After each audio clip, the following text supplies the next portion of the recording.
안녕하십니까. 오늘은 제10과 예술과 과학교육, 기독교 교육 10번째 시간입니다. 우리 12월 5일 안식일인데요. 일몰 시간은 5시 13분. 사랑하는 가족과 사별한 이들을 위로하세요. 학생들의 음식값을 내주세요. 쇼핑카트를 제자리에 되돌려 놓으세요. 오늘의 이번 주 TMI입니다. 여러분, 그 학생들의 음식값을 가끔씩 내주시기 바랍니다. 교회 학생들이 많아질 것입니다. 학생들의 부흥이 일어날 것입니다. 학생들의 항상 배고픕니다. 먹을 것을 사주면 항상 좋아합니다. 그래서 학생들에게 음식값을 내주는 것은 교회의 부흥과 발전을 위해서 아주 큰 일을 하는 것입니다. 그림을 보시면 사람들이 현미경으로 무언가를 살펴보고 있습니다. 무언가 과학 교육을 받고 있는 것이죠. 그런데 이런 모든 과학 교육이 정말로 잘 이루어지기 위해서 무엇이 필요한가? 성경적 관점이 필요하다라고 하는 것입니다. 만약에 이 과학에 성경이 없다면 어떻게 될까요? 오늘 이 기독교 교육 10번째 시간을 통해서 그것을 살펴보려고 합니다. 기억절입니다. 하늘이 하나님의 영광을 선포하고 궁창이 그의 손으로 하신 일을 나타내는도다. 천연계에는 하나님의 영광과 그분의 품성이 나타나 있습니다. 우리는 과학을 통해서 또한 예술을 통해서 하나님을 발견할 수 있고요. 그분의 품성과 또한 그분의 능력을 보면서 이 세상의 모든 질서와 힘을 만드신 분이 누군지를 깨닫게 되는 것입니다. 그래서 깨닫기로는 하나님을 인정하지 않는 과학과 예술은 오류와 허무에 빠지기 쉽다. 예. 그리고 느끼기는 하나님이 없는 과학의 발전이 어떤 위험으로 돌아올지 상상해 본다. 자, 세 번째는요. 교회 내 예술과 과학 교육이 하나님과 관련성을 지녀야 한다는 것을 적극 지지한다. 그렇죠. 적극 지지합니다.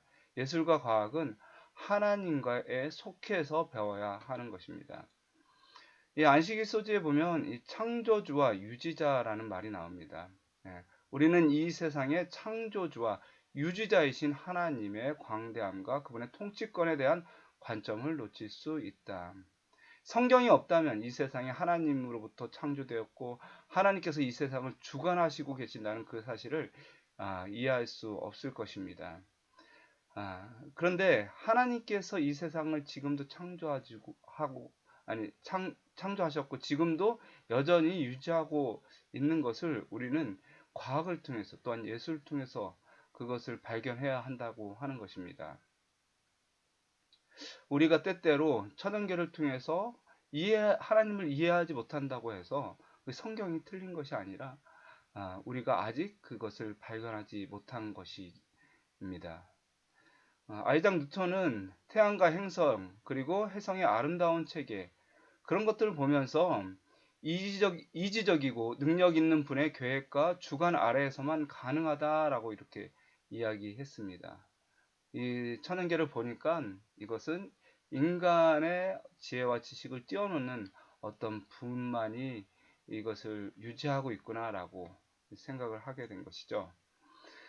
천문학자 니콜라스 코페르니쿠스도 우주는 지극히 선하신 하나님께서 질서정연하게 우리를 위하여 만드셨다. 질서정연하게 모든 것이 다 완벽하게 이렇게 꽉꽉 짜맞춰 있는 듯이 만들어져 있다라고 하는 것입니다. 그것이 하나님께서 이 세상을 유지할 수 있는 비결입니다. 노벨 수상자 물리학자 찰스 타운즈는 과학의 발견이 신앙적인 시각에 맞는 우주를 드러내고 있다. 과학이 발견되면 발견될수록 하나님의 말씀인 이 성경은 옳다는 것이 드러난다라고 하는 것입니다. 위스콘신 의과대학 교수 리처드 스웬스는 전능하신 하나님께서 성경과 과학을 통해 당신의 위대하심을 충분히 보여주셨다라고 말하고 있습니다. 맞습니다. 성경이 아니면 과학의 원리와 그 의미를 제대로 깨닫지 못할 것입니다. 결론적으로 말하면 우리는 과학이 비약적으로 발달하고 예술적인 감각이 풍성한 사회 속에 살아갑니다. 그러나 하나님과 영생의 소망을 모르는 인간 사회는 오류와 허무, 때로는 스스로를 위협하는 문제에 봉착할 수 있습니다. 우리는 예술과 과학 분야에서도 창조주의 능력을 인정하며 찬양해야 합니다. 예, 맞습니다. 하나님을 바라봐야 하는 것입니다. 모든 예술과 과학을 통해서 그래야만 우리가 더 풍성한 삶을 누릴 수 있고 모든 과학의 편리성을 우리가 유지하고 또한 그것을 누릴 수 있습니다. 1월 서지에 보시면 하나님의 계시에 대해서 먼저 나옵니다. 천안교 속에 하나님의 능력과 신성이 있다라고 하는 것입니다.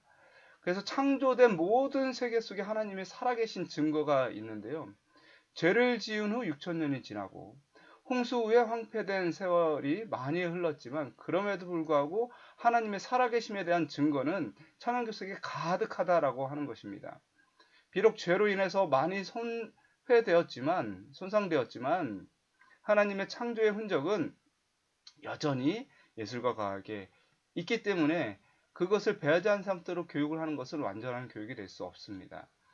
만약에 하나님을 배제한 상태로 과학을 교육시킨다면 어떤 일이 일어날까요?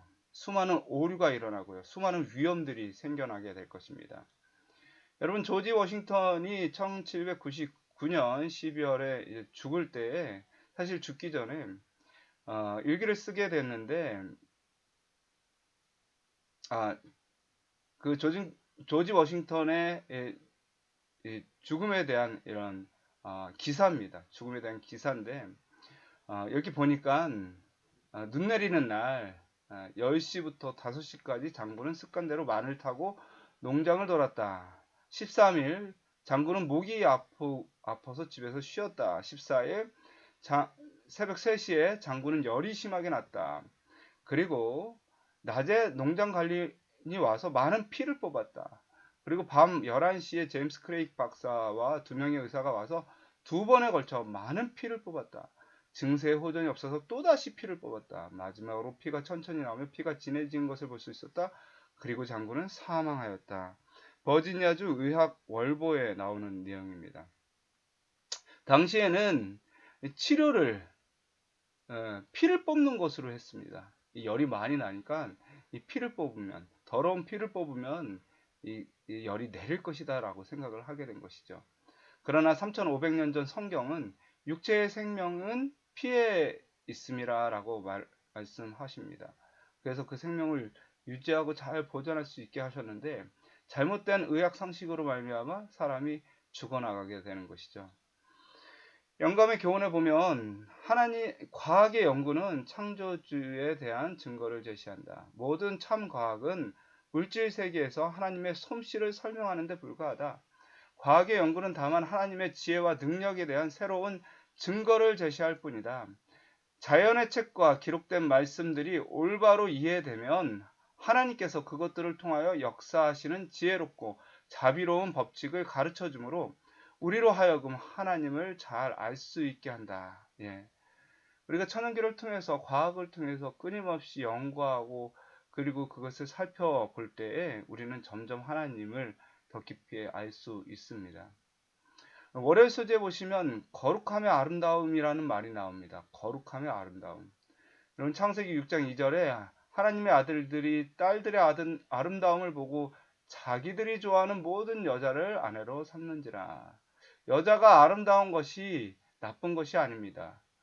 그런데 뭐가 나쁘냐면 좋아하는 모든 여자를 자기 아내로 삼는 것이 나쁜 것이죠.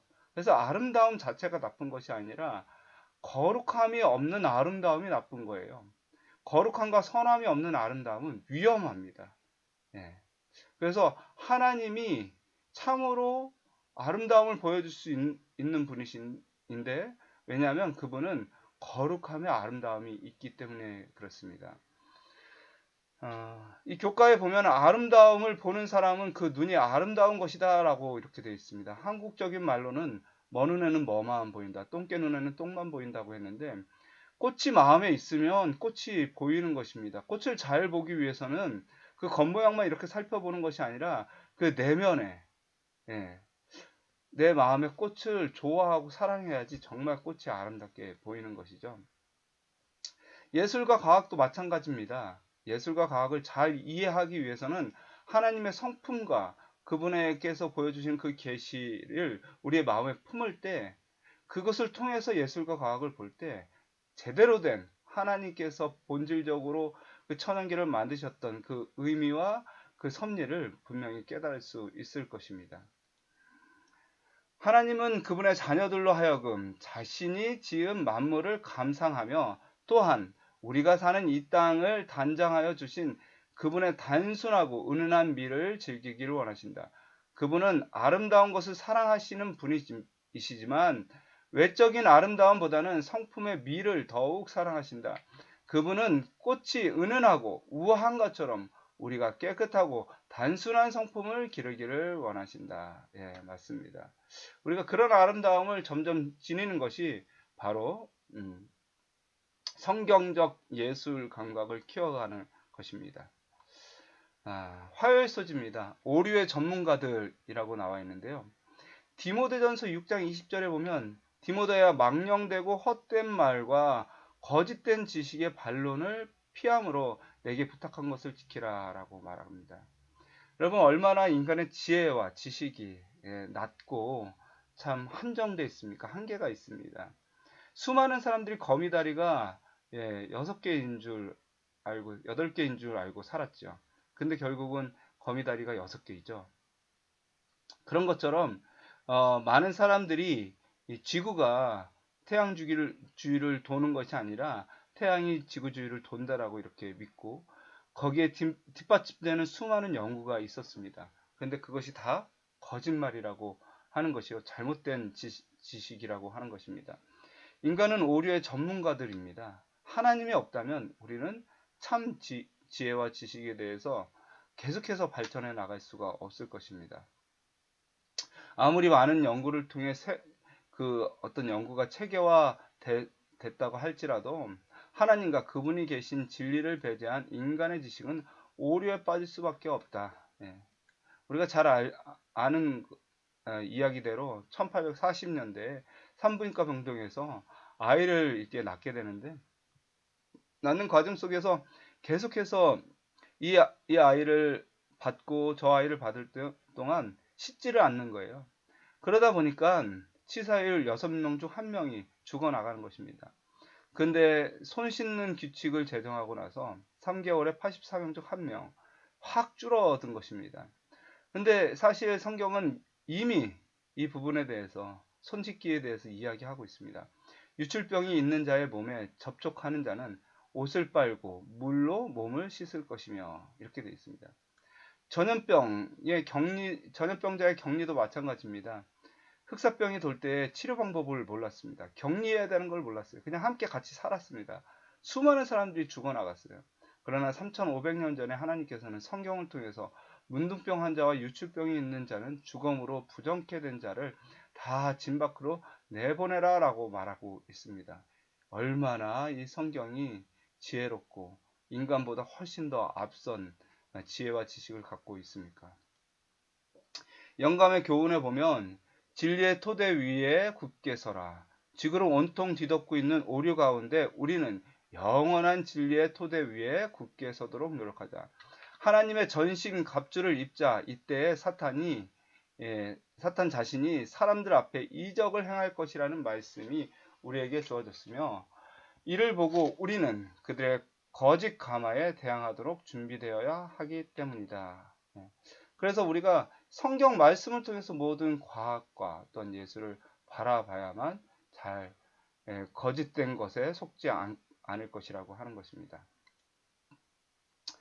수요일 소지입니다. 어리석음과 지혜입니다. 잠언 1장 7절을 이제 첫 성경절로 이야기하고 있는데요. 하나님을 경외하는 것이 지식의 근본이언을 미련한 자는 지혜와 훈계를 멸시한다라고 되어 있습니다. 이분이 교과에 나온 프리츠 하버라는 사람입니다. 질소 비료 개발을 했고요. 1918년도에 노벨 화학상을 수상하게 됩니다. 그러나 2차 대전이 일어났을 때 그는 나치의 추종자가 되면서 10분 만에 6,000명을 죽일 수 있는 화학 무기를 제조를 하게 됩니다. 그의 아내인 클라라 하버는 남편의 행보를 반대하다가 끝내 자살을 선택하고요. 결국 하버가 개발한 독가스로 말미암아 그의 친척들과 그의 지인들이 죽게 됩니다. 인간의 지식과 재능이 아무리 뛰어난 아름다움과 과학적인 발견을 이뤄낸다 할지라도 하나님과 그분의 지혜와 지식을 배회한다면 그것은 그것의 의미는 공허할 뿐이다. 예. 예, 하나님의 지식이 없다면 완전히 인간이 얼마나 많은 지혜와 지식이 있더라도 그것을 선으로 바꿀 수 있는 능력이 없기 때문에 수많은 사람들을 죽일 수도 있고 또한 공허하게 될 수밖에 없습니다. 영감의 교훈에 보면 사람이 자기 스스로 매우 지혜로운 줄을 생각하고 감히 하나님의 말씀을 비판하려 할 때에 하나님께서는 그의 지혜를 매우 어리석은 것으로 간주하실 것이다. 사람은 많이 배울수록 모든 것을 더 많이 배워야 한다는 것을 느끼게 될 것이다. 따라서 그가 제일 처음으로 배워야 할 교훈은 가르침을 받으려는 간절한 마음을 품는 일이다. 예, 맞습니다. 우리가 과학적 지식이 인간을 매우 교만하게 할 때가 되게 많이 있습니다. 과학으로 모든 것이 다 가능하고 과학으로 모든 편리가 이루어진다라고 생각할 수가 있습니다. 그러나 과학으로 인간이 망칠 수도 있다라고 하는 것입니다. 욥기 38장 과학의 맹신 목열소지입니다. 무지한 말로 생각을 어둡게 하는 자가 누구냐? 수많은 사람들이 과학을 맹신하고 있습니다. 그래서 하나님을 버리고 있는 것이죠. 그러나 사실은 과학과 성경을 조화롭게 잘 바라보면 우리는 많은 지혜를 얻을 수가 있는 것입니다. 많은 사람은 물질이 활력을 소유하고 있다고 가르친다. 물질에 에너지가 있다는 것이죠.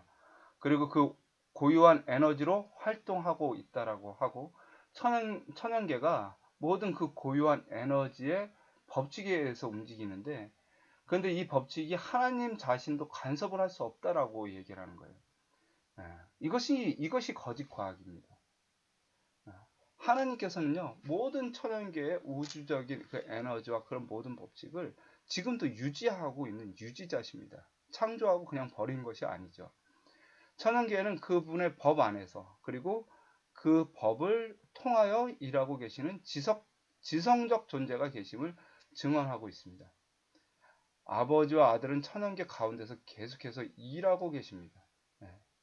여러분, 이 과학이라는 것이 얼마나 큰 한계가 있는 과목이냐면 과학이라는 것은 관찰되지 않으면 증명해낼 수가 없습니다. 그래서 시간과 공간과 물질 이런 것들은 과학으로 설명할 수 있지만 그것이 과학적이지만 마음이나 정신이나 영혼 이런 것은 과학은 믿지를 않습니다. 근데 마음과 영혼, 정신 이런 것이 존재하지 않느냐? 존재하지 않는 것이 아닙니다. 이것이 있는 것이거든요. 근데 과학으로 봤을 때 이것은 비과학적이고 비이성적이라 하찮은 취급을 받게 되는 것입니다. 증명의 한계도 있습니다. 과학은 한 번 이상 일어난 사건에 대해서 통계를 내가지고 법칙을 만들어낼 수 있는 것이 과학입니다. 그래서 그것을 증명해내는 것이죠. 그래서 역사적으로 이순신 장군이 살았다는 것을 과학을 통해서는 증명할 수가 없습니다. 과학적으로는요, 이순신 장군은 살아있을 수가 없습니다. 그걸 증명할 수가 없기 때문에 그냥 믿는 것이죠. 예. 과학의 한계입니다. 그래서 과학적이라고 해서 그것이 다 진리냐? 과학적이라고 해서 그것이 다 믿을 만한 것인가? 그런 것은 아니라고 하는 것입니다. 왜냐하면 과학을 뛰어넘는 더 큰 지혜와 진리가 있는데 과학적 한계로 그 모든 것을 다 무시해버리기는 너무너무 이 세상에는 수많은 과학적이지 않은 것들이 많이 있습니다. 과학이 창조라는 개념을 증명할 수 없는 비과학적인 개념이라고 배척하는 이유는 과학자들이 결국은 무신론이라는 철학적인 가정 위에 있기 때문이다. 과학자들도 역시 그 과학 자체가 모든 것을 믿을 만한 것이냐? 아니라고 하는 것입니다. 그들은 한계를 정해놓고 그 안에 들어오지 않으면 다 거짓말이라고 얘기를 하는 것이죠. 그래서 초기 설정부터 과학적이라는 말이 온전한 진리를 말해줄 수 없다라는 것을 보여주고 있습니다. 고린도후서 4장 18절에 우리가 바라보는 것은 보이는 것이 아니라 보이지 않는 것이니 보이는 것은 잠깐이나 보이지 않는 것은 영원하다라고 말하고 있습니다. 사실 보이지 않는 하나님의 힘이 온 우주를 지금 유지하고 있습니다. 수많은 이 별들이 태양 주위를 돌지만 그것이 엄청난 속도로 돌지만 한 번도 그 궤도를 벗어나지 않습니다. 이것을 유지하는 힘이 누군가 있어야 된다라고 하는 것이죠. 영감의 교훈에 보면 인간 과학은 지존자의 오멸을 찾아낼 수 없습니다. 하나님께서는 창조 사업을 어떻게 성취하셨는지 결코 사람들에게 나타내지 않으셨다. 인간의 과학으로는 지존자의 오멸을 찾아낼 수 없다. 그분의 창조력은 그분의 존재와 마찬가지로 이해할 수 없다. 네, 맞습니다. 과학이 모든 것을 다 설명할 수 없습니다. 물론 과학이 하나님과 배척된 그런 과목은 아닙니다. 성경은 과학이라는 것은 하나님께서 창조하셨고 예술이라는 것도 하나님으로부터 나오게 됐는데 그 모든 과학과 예술을 통해서 우리가 하나님을 보게 하는 것이지 결코 과학을 배척한다거나 과학을 무시한다거나 라고 하는 것은 아닙니다. 그러나 과학 자체를 통해서 하나님을 배반하는 그것은 매우 어리석은 일이라고 이야기하고 있습니다. 마지막 금요일서지입니다. 과학이 수많은 사실을 바르게 이해하면서도 세상의 기원에 대해서는 오해할 수 없는 두 가지 이유가 있다. 첫째, 천연계를 탐구하는 과학은 해답을 오직 천연계에서만 찾아야 한다고 생각한다. 그래요. 과학이 이것이 문제인 것이죠. 천연계를 통해서만 찾으려고 하니까 답이 안 나오는 것이 많이 있습니다. 두 번째, 과학은 천연계 법칙이 항구적일 것이라고 가정을 하는 것입니다. 천연계 법칙이 언제나 항구적일까? 그렇지 않은 것이죠. 과학은 성경을 기반으로 과학을 연구해야 되며 초자연적인 힘에 대해서 끊임없이 생각하고 도전해야 하는 것입니다. 또한 지금 과학이 설명할 수 없는 것이 있습니다. 최초의 세계, 죄 지은 세계는 과연 어떤 것인지 과학은 알 수가 없습니다. 죄 지은 이후에 이 세상의 이 어떤 법칙만을 발견하기 때문에 그렇습니다. 그러나 죄 짓기 전의 세상은 또 다른 세상일 수 있다라고 하는 것입니다. 과학이 그것을 지금은 모르지만 우리가 성경을 통해서 과학을 본다면 분명히 그런 것까지 밝혀낼 수 있는 그런 시대도 올 것입니다. 기독교 교육을 통해서 우리가 전반적인 예술과 과학 분야까지 어떻게 바라봐야 되는지 다시 한번 살펴보게 되었습니다. 우리가 천연계를 바라보면서 하나님을 더욱 깊이 생각하고 하나님을 더욱 능력 있는 하나님을 더 깊이 만나게 되시기 간절히 바랍니다. 묵상으로 모든 순서를 마치겠습니다.